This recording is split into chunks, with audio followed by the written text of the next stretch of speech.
This is a presentation about defining your workload as a GP locum in order to stay safe and deliver the highest standards of care. I'm Paula Wright, Sessional GP in the North East. So why should you define your workload as a GP locum? Well, there are a couple of groups of reasons, one clinical and one professional. Under the clinical, the GMC states that you should work within the limits of your competence, and I think that means not just your skill set, but the limits of your ability to handle different amounts of workload. Secondly, working within defined limits of workload is likely to be associated with less errors, complaints and litigation. And thirdly, working in an unfamiliar environment places particular challenges on timekeeping and on running to time.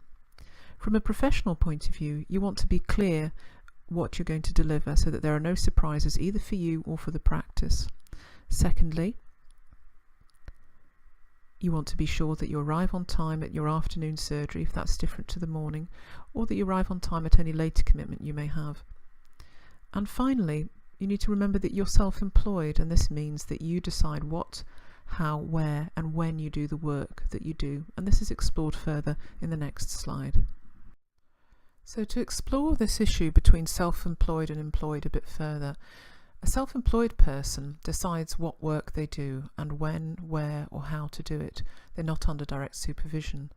In contrast, an employed person has a manager or supervisor who's responsible for their workload, saying when a piece of work should be finished and how it should be done. And it's important to remember that there are advantages to the practice as well as the locum, in the fact that the GP locum is self-employed. So let's look at how you might define your work as a GP locum to be safe. I think it's useful to think of this in terms of core plus extras using this traffic light diagram, with the green bit being the core bit which is included in your standard fee. And this includes things like a set number of appointments and visits, your own prescriptions and your own investigations and referral letters arising from this caseload. The amber zone is your maybe zone. These are discretionary items of work which you may do depending on the surgery or depending on circumstances, and may be subject to an extra fee. And this might include extras, repeat prescriptions, on-call, telephone triage and visits. The red zone is what you might call your never zone, and this might include things like handling letters and results of others, doing private work and supervision of registrars, nurses and nurse practitioners. But the division between these three areas is entirely personal.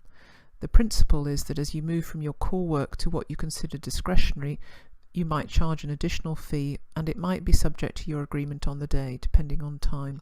There are often things for which it's difficult to estimate the time. So as a self-employed person, it's up to you to be clear about what is your core work, what is discretionary, and what additional fees would apply. Remember that this will vary from person to person depending on your experience and your personal preferences, and you may agree different terms of engagement with different practices.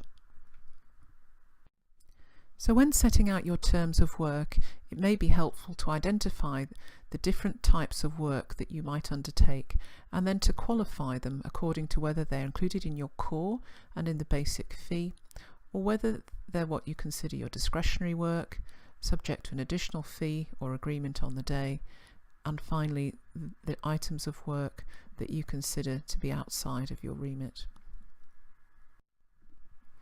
There are other things to consider in your terms of engagement, but it's outside of the scope of this presentation to go into these in any detail. But do have a look at the last slide for some useful references. So managing your workload is key to staying safe. Further resources about this topic can be found on the websites shown below. The BMA has a very useful locum handbook. The National Association of Sessional GPs also has very useful guidance on locum terms and conditions with a customizable template, and you can also look at the North East Sessional GP Group website.